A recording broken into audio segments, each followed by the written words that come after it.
All right. Thank you for tuning in today. For all those of you that are already on the stream, my name is Leo Marte. I'm a Christian financial advisor and I run a business called Abundant Advisors. And tonight, we're going to have a conversation to talk about how hungry souls typically lead to empty pockets. So, a few logistics before we get started with the stream today. First of all, if you are new to our content and you want to remain connected with some of the work that we're doing, please join our Facebook group, Abundant Money. You'll get early access to the topics that we're going to discuss in shows like this, and you'll also be able to influence the future direction of our streams. So you'll be able to suggest ideas, give your feedback, and be part of the conversation with the rest of the viewers that are watching and also listening to the show in podcast version. If you are joining the stream through any other platform, be aware that we have a live Q&A which you can submit through the YouTube chat. So if you're joining already from YouTube, you can absolutely interact with us there throughout the show. If you are watching from Facebook or LinkedIn, in the description of the live stream, you'll see the link so that you can jump over into the YouTube channel because that's the best way to interact with us and be able to send your questions. So definitely join us over there. So tonight, we're going to talk about, as I mentioned before, hungry souls leading to empty pockets and what to do about that. And I'd like to start all of our streams and our conversations with a guiding principle, a Bible verse that typically anchors the conversation about money that we're going to have. And then that would sort of anchor the rest of the conversation for the evening so that you know where are we basing our thoughts from. So the guiding principle for tonight is Matthew chapter 6, verse 24, and says that no one can serve two masters, for you will hate one and love the other. You will be devoted to one and despise the other. You cannot serve God and be enslaved to money. So that guiding principle is probably something you have heard before because it is one of the most popular Bible verses about money. And it's something that if you grew up in the church or maybe you became a Christian as an adult, is something that at some point you have probably heard in a preaching or in some other conversation surrounding church. And I want to use that as the anchor for the evening because it is very much telling how you spend your money, how you use your money, tends to lead to different outcomes depending on what those actions are. And the conversation for tonight is going to be aimed primarily at Christian professionals and Christian retirees that are looking for ways to be smarter with their money, but also to align their money with their values. That is the focus of my practice, Abundant Advisors.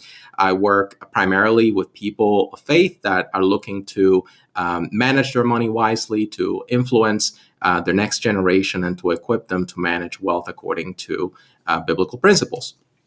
So, as I was preparing for this conversation, I came across a wonderful article which came out in The Atlantic some time ago. It's actually a couple years old now, but it's actually a piece of research that came from the University of British Columbia and by a psychology professor, Elizabeth Dunn, who also co-authored Happy Money, The Science of Happier Spending. So Elizabeth Dunn has dedicated a large amount of her time and her research around the happiness of spending. And The Atlantic is also a secular publication, so that you can tell that the nature of the article is not necessarily religious. It's just stating some factual research that Elizabeth had done at the university.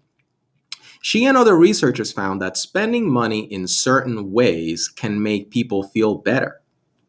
It generally helps to funnel more funds towards charity, memorable experiences, as opposed to material goods, and paying others to handle one's most dreaded tasks, such as washing the dishes or cooking. And these spending tactics don't only work for affluent people, she says. It's not just how much you have, it's what you do with it, Dunn said in the article. If you make really good spending decisions, you can turn a middle income into a fair bit of happiness. And that is so impressive coming from a researcher and coming from a secular publication, because the truth is that in scriptures, this is very much a principle that has been timeless and has been preached on time and time again. As a matter of fact, Christian advisors like myself infuse our biblical principles into our practice and help our clients figure out how to best allocate both their income and their assets that they've accumulated over a lifetime, specifically because of this, because we know that if we address the heart, we're going to be much, much more successful at deploying the money in the ways that God wants us to do that. Now, tonight, I have a very special guest that is going to, help me really take this topic apart and help me walk you through all of these details. His name is A.B. Ridgway. He is a man of God first. A self-proclaimed server of humanity. He is a financial planner who helps wealthy families with God-centered financial goals live faith-based lives. And with nearly a decade in the financial industry and with experience managing over 60 million in assets and serving over 50 unique households, he's been featured in Yahoo Finance, MSN, MarketWatch, and other major news outlets, and his perspective on finance and faith, and a voice that he admits is truly a blessing from God. And I will absolutely agree. Our guest today, A.B. Ridgway, welcome. Welcome. Thank you. Thank you. Thank you. It's a pleasure to be here. I am truly humble, truly humble. Thank you for joining me today. The interesting thing is that, even though we are in different parts of the country, I'm based in North Carolina, AB is in Louisiana, we have similar practices. We share values. We share the perspective that, biblical principles very much have a lot to do with our wealth and with our money.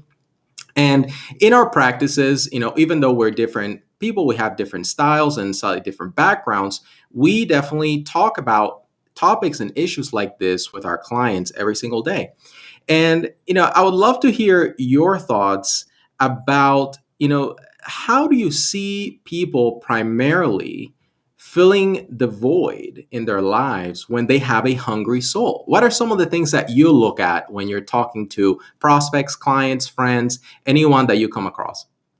Well, I think first is to identify if something's missing. I think a lot of people don't understand that sometimes they're trying to fulfill this gap, right? So society has put into us that you need the nice clothes, you need the nice cars. And I think that's a sentiment that we've heard many, many times. But in order to fulfill something, you have to know that something is missing. And I think when we get to our clients and we have a discussion, we start to figure out that it's not a lack of money that they're struggling with. Sometimes it's their feelings and their spirits around money that is contributing to some of that emptiness. So, some of the things that we can do to fill some of those voids is get closer to God. And just like the article kind of talked about, is that happiness comes from giving. And it doesn't necessarily, I don't know the research, I don't have it in an article, but the idea here is that your body has the same reaction when you give as when you receive. So the idea here is that if you feel happy when you receive a gift, how wonderful you still will feel if you were able to provide one. And I give people the scenarios that I'm a parent, I have 4 children, and I love giving to my children. The feeling that you get when you give is unequivocal. It's the idea that if I can just give enough, I'll be happy enough. And I don't need to fill my cup with possessions and physical things that we see in society as a whole. So you've probably seen this in your own practice as well. So for me, the question I kind of ask other advisors, it says, well, how do you fill the void when a client does come in, right? For you, Leo? Well, I think it's interesting that you pose that question because, when I look at the different stages of where people are in their lives, their challenges are different. If you're in the accumulator stage and you're buying a home and you're putting your kids through school and you have to purchase a car, the challenges that you face in that stage of life are very different than the challenges that you face later in life when you're retired, you're living a second life, you've already accumulated a substantial amount of assets that you need to spend down or, bless your family or, otherwise invest in other things that you're passionate about. And the decisions just look very differently. I mean, wouldn't you agree that when you're looking at somebody who is in their, 30s and 40s, that conversation sounds very different than when you're talking to a retiree? Yes, that conversation is totally different, right? Because I think that's where some of the emptiness comes from, right? Because if you are a Christian professional, you have a large income, you're seeing everybody around you with all these nice things, and you go, well, why am I not like that? They have their mortgage that they have to pay for, like you said before, they have their car that they need to deal with, but that's okay. When you're in the accumulator stage, it's basically a stage where you're going to be accumulating debt. And the recommendations that we have to make you, quote unquote, happy or have a fulfilling life are going to be different than if you're 65 or if you're 70 in that same situation. So there's typically, I don't want to get too far into the details, but there's typically three stages. There's the accumulator stage, where you're accumulating debt for basically the benefit of your family. Like I said, your mortgage, your cars. Then you have your pre-retirees, and then you also have your retirement period. And I think that's very crucial to identify that first before you start looking at the different problems that you have, because they look totally different in those different stages. I love how you put that because, I'm in that stage where I am myself in the accumulation stage. I have a young family. We purchased our first home a couple of years ago. I think inevitably when anyone is in the market, especially in this market, where homes are, such a big expense and probably the largest purchase that you'll ever make. I mean, isn't it easy to sort of tie your identity around how beautiful or big or, wonderful your house is or all the nice amenities that you can get with it? And sometimes it's challenging because that if you get everything that you want, you're going to end up overstretching yourself. So you have to sort of figure out, okay, so what is it that will actually need to raise my family, to have a good life, to have a stable household, and then not introduce risk by living beyond my means and putting the rest of my financial plan in jeopardy. I've seen Well, that happening very often. I think that's true. My dad used to always say, if you live below your means, you'll always have money. Right. And I think that's the idea. What happens is individuals, when their income raises, so does their lifestyle. So they never feel any more happy than they did before. You get the 20% raise, but your lifestyle increases by 20% as well. And that could be an issue. So what we say is, don't just focus on the trees, because you're going to miss the beauty of the forest. And what I try to help my clients do is work backwards. So the ultimate goal is to spread God's will, to expand your community, to expand your household, to expand the things you reach for God's glory. Excuse me. So when you work backwards, you get to focus on the things that really matter. So you're not worried about if you got a 10% increase. You're worried about how can you give to spread the word of God, whether it's contributing to your church, increased tithing, whether it's making sure that you don't overextend yourself in a mortgage because you want that money to be able to give. See, a lot of people say, I don't have money to give tithes. Hey, I'm stretched out. I pay my electric bill. I pay my mortgage. I have all this stuff, and I can't give my 10%. Is that true? Because the idea here is that when you get paid, you pay everybody except for yourself and God, right? You do pay the mortgage guy. You pay your bank. You pay your car lease. You're paying everybody except for yourself and God. And when I tell my clients is flip that around. Let's pay God first, then pay yourself, and then you can live on what's next. And obviously the government comes in there at some place, but we have ways to mitigate that too in our profession. Absolutely. And the funny thing is, there's this old saying that says, well, if you run out of money to tithe, then it's probably because your budget is upside down. It should probably Right. have a tithe at the top so you don't run out of money along the way. So when you actually have to pay God, you're not actually, looking at the what may not be left over at all. Right. Exactly. And my idea here is this, and I tell my clients this as well, is that when you're focused on God, everything else falls in place. You're not stressed out. I've never seen somebody give to somebody and say, this is going to hurt me. This doesn't feel good at all. But I have seen people spend money and say, this doesn't feel good. This is going to hurt me in the long run. You Mm. know, there's a lot of people have these closets full of clothes. And there's a little joke I kind of tell my clients. They say, listen, AB, I don't have money, right? So what I say, go in your closet, look around. You see that shirt, you see them shoes, you see that TV. At one point, that used to be money. So don't tell me you don't have money, but what happens is you don't have money to direct in the right direction.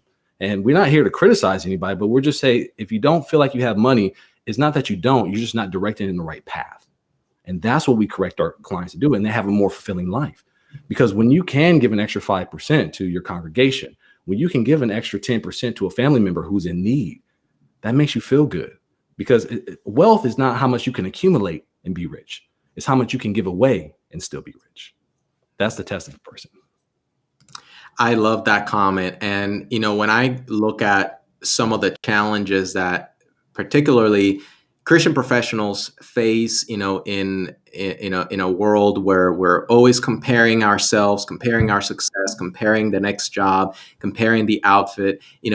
It's challenging when Christians go in corporate America and they're trying to do a great job and honor God and do all these things, and they find themselves pressured from every corner. There's the desire for recognition, there's the chase for prestige, the motivation for the bigger, the better job, the corner office.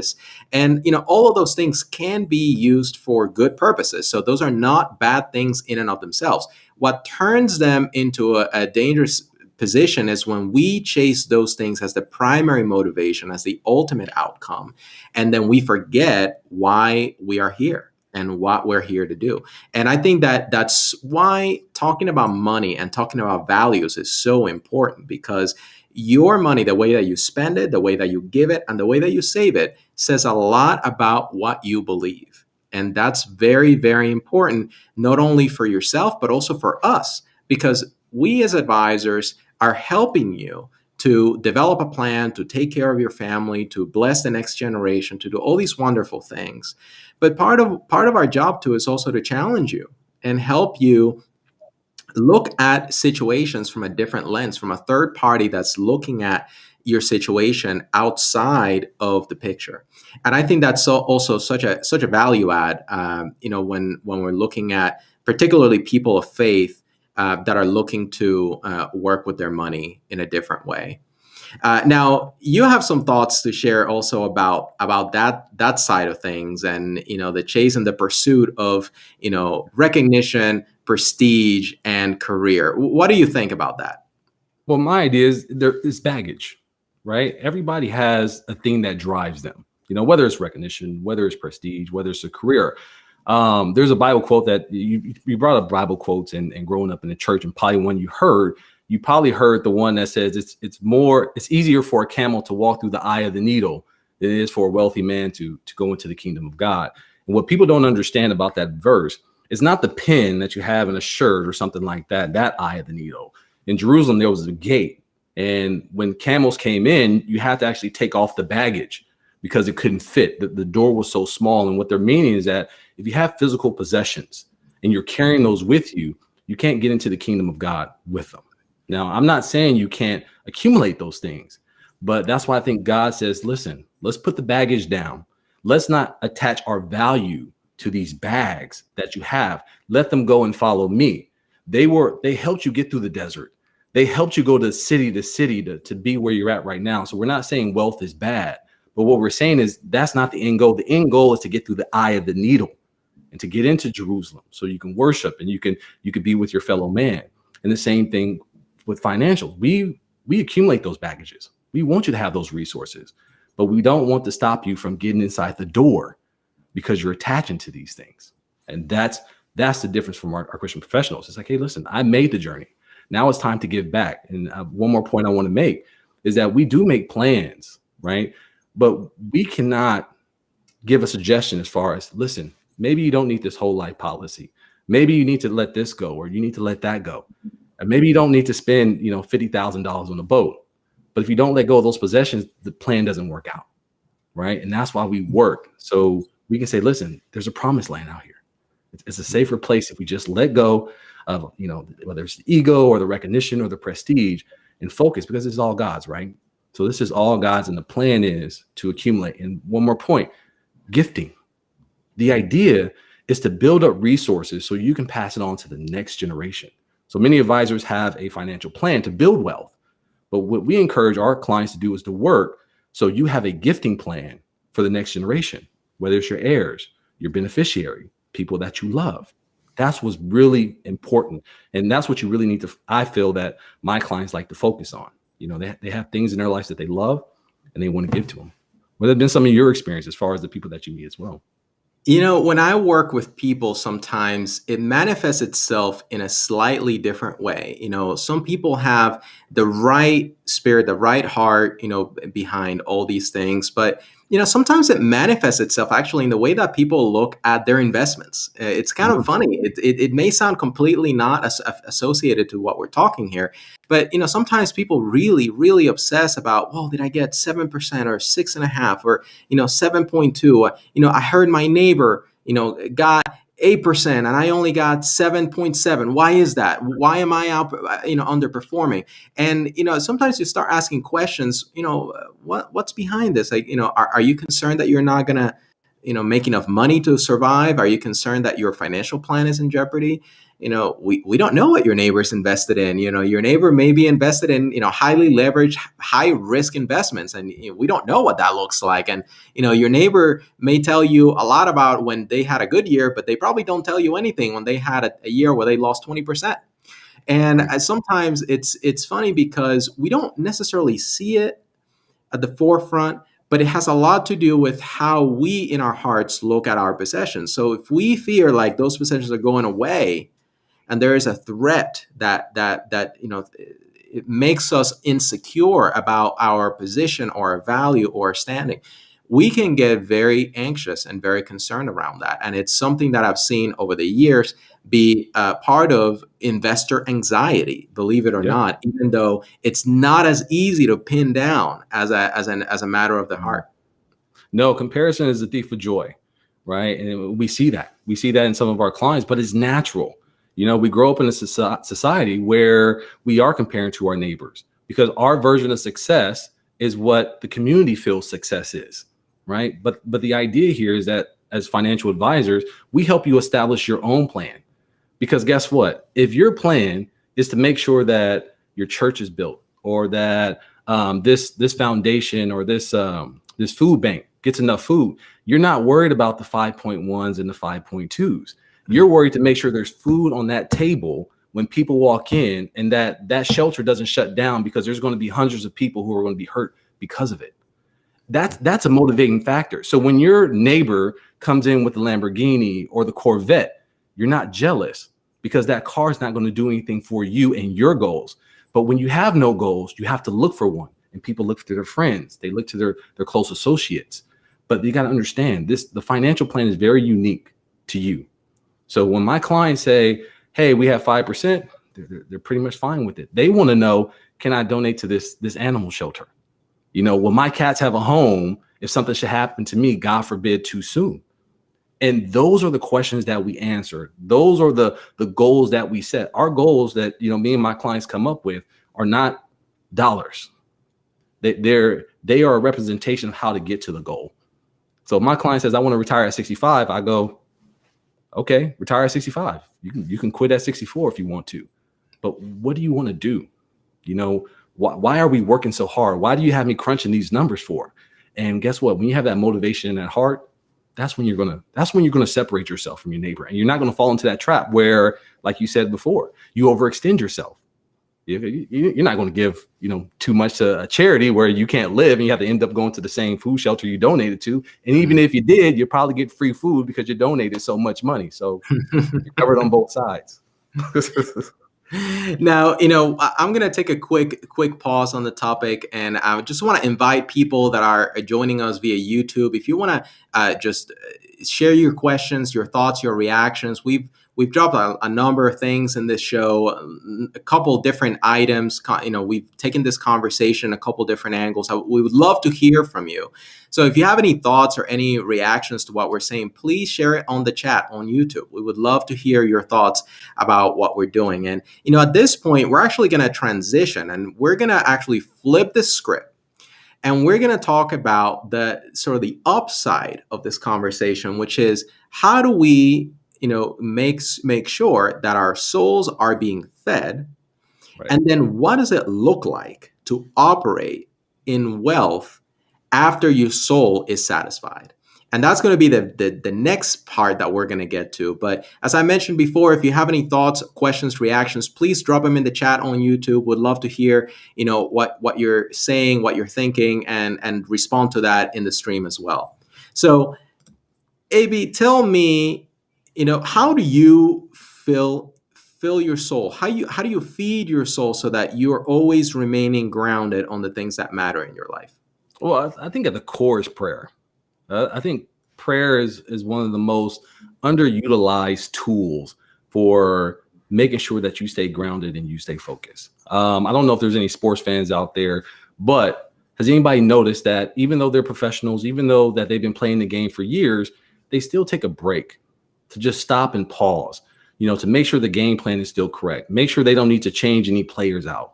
And I feel that's how financial planning is that if you need to feed your soul, sometimes you just need to stop, see where you're at, and see where you went wrong. I mean, you may have, you never know. You may have a hole in your gas tank that you need to fix before you move forward.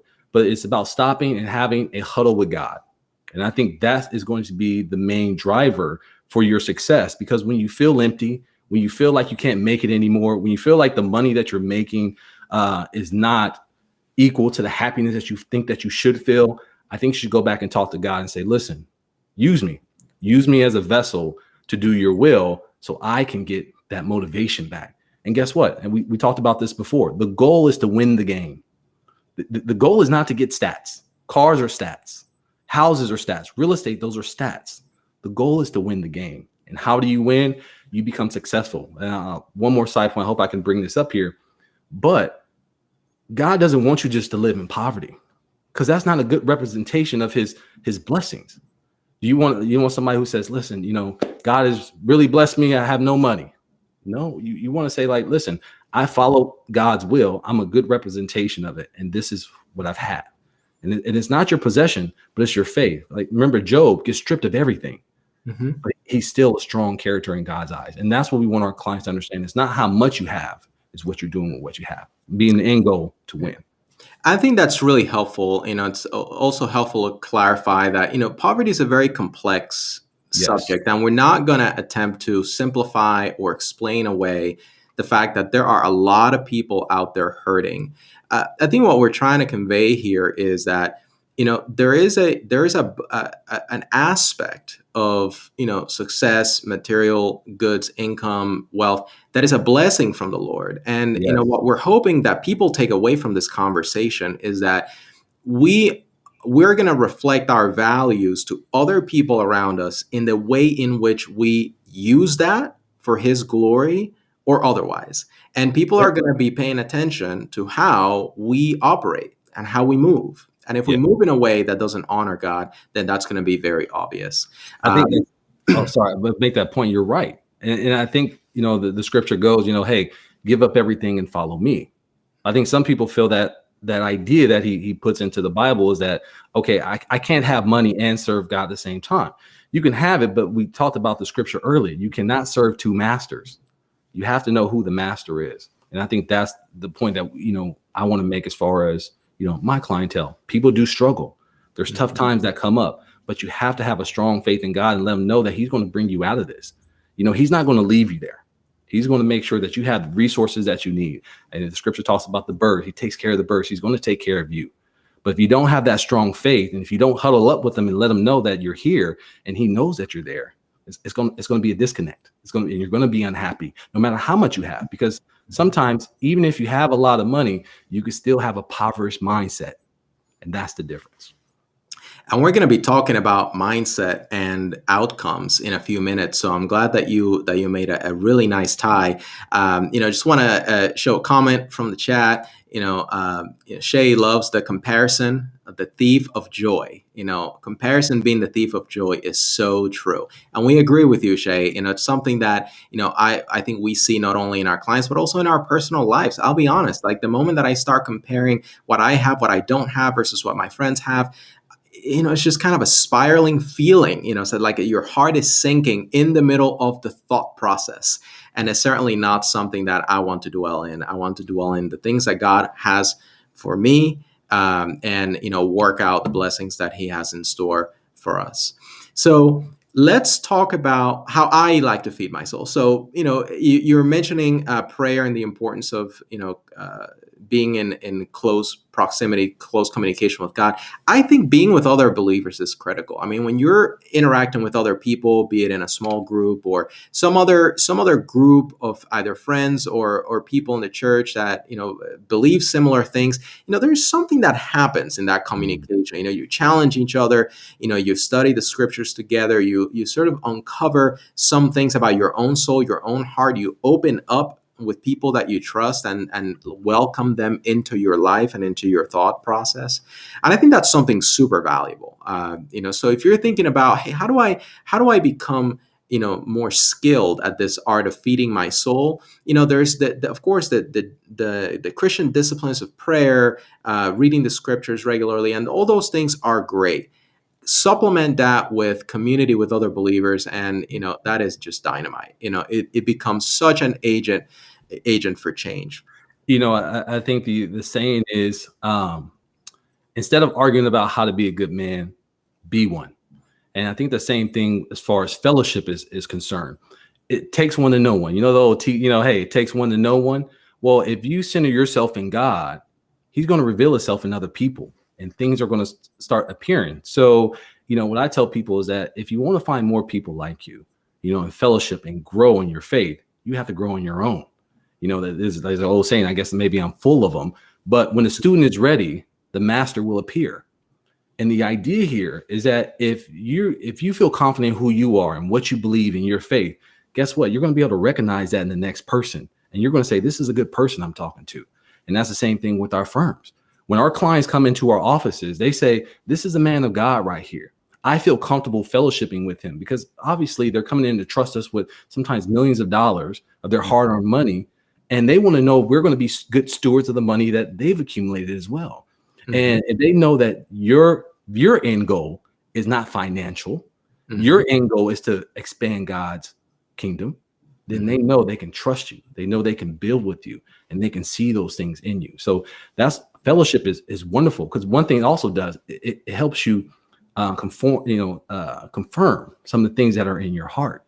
When I meet people like you and other advisors that have the same type of aspirations, it makes me feel good. It makes me feel like I'm in the right place, that I recognize somebody like Leo, that I can talk to and understand. And he has that right mindset, knowing that his words are true and he's going to help expand. It's not comparison. It's not, hey, your firm or my firm, or I'm better, or this. We're a team that we're expanding. That's why we're on this webinar now. We're on this webinar to reach out. That's right. And, like the carrying this message, one of the things that I love about working with people, especially people that have been very successful in their career, is that, you help people, get to a place where, they have all this success, they have the recognition, they're at the top of their career, they've achieved all the accolades. And then you help them deploy all of these blessings for the service of the kingdom, for the help of others.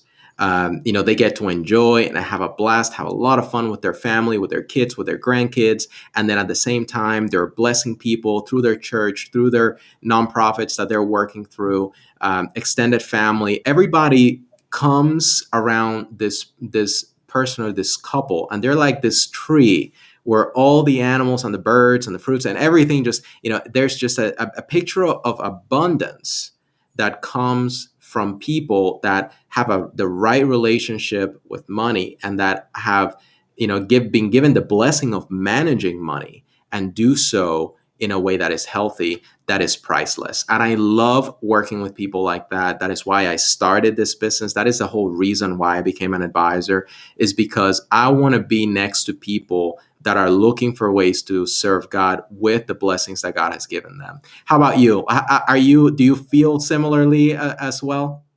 I do. I feel almost exactly like you feel. The idea behind establishing my firm was the fact that my soul was pretty much empty.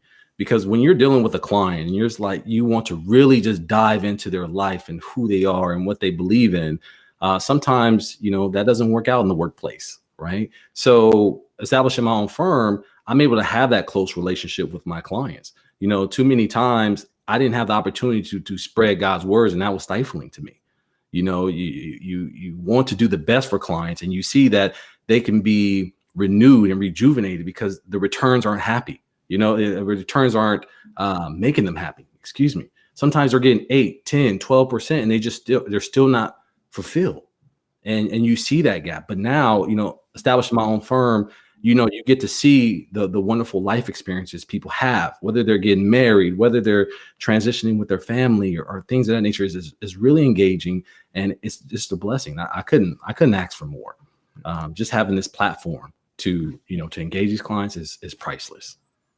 Wow. Wow. Well, so inspiring. On that note, while we are in that high, I would love to just summarize some of the key things that we talked about, this evening. We started this conversation talking about an article that was published in a secular website, The Atlantic, by a psychology professor, talking about the research behind happiness and money and how funneling more funds towards charity, her words, not mine, and memorable experiences can drive happiness in so many ways in your life. And when we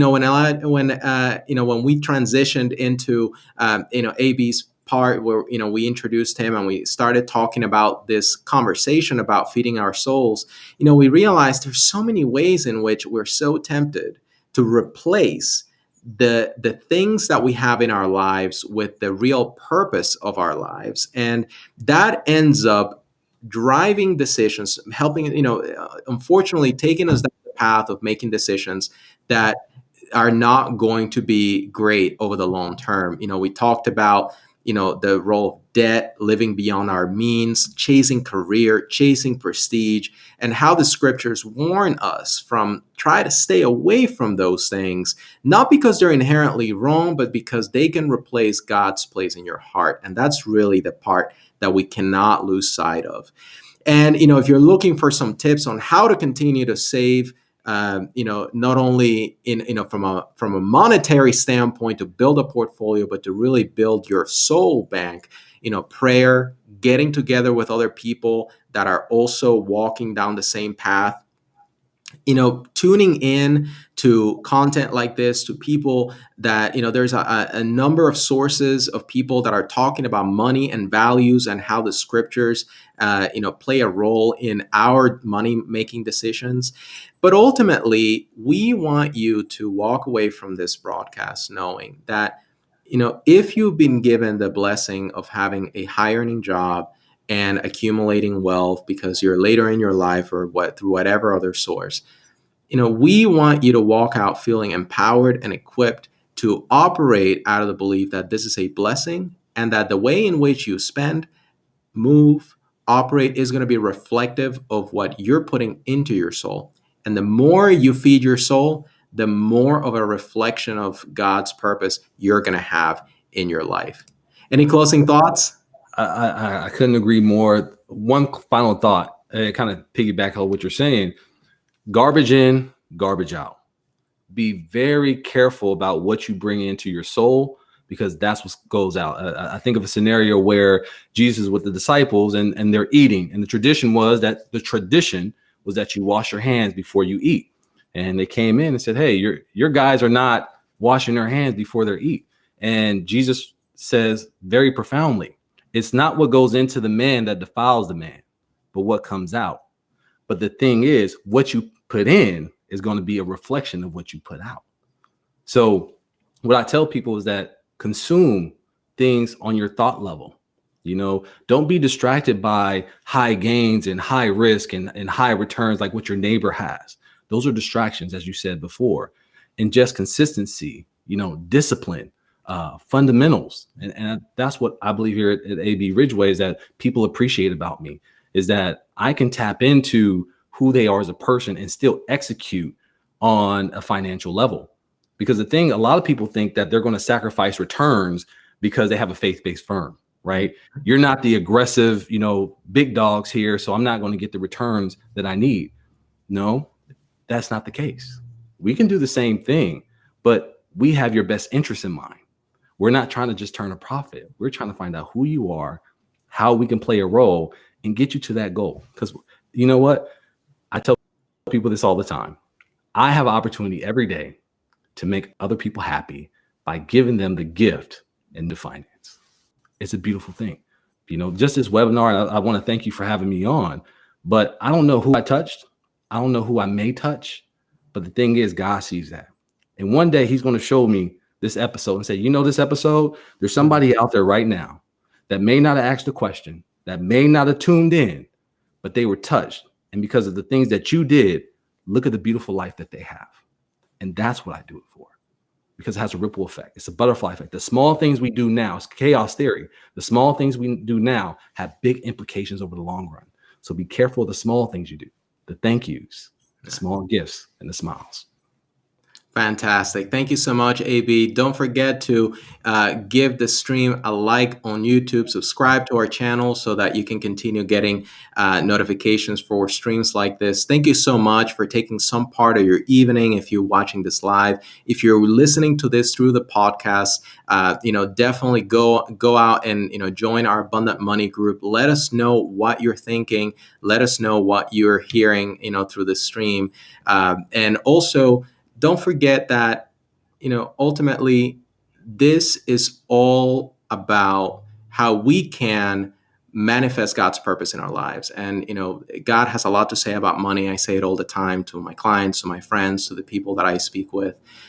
So don't forget that, whenever you're making a decision, whenever you're moving forward with doing anything in your life, always remember that there is a component there that your values are going to be lived out through your actions. So thank you so much for joining this evening. I hope you enjoyed this broadcast. And if you're tuning in,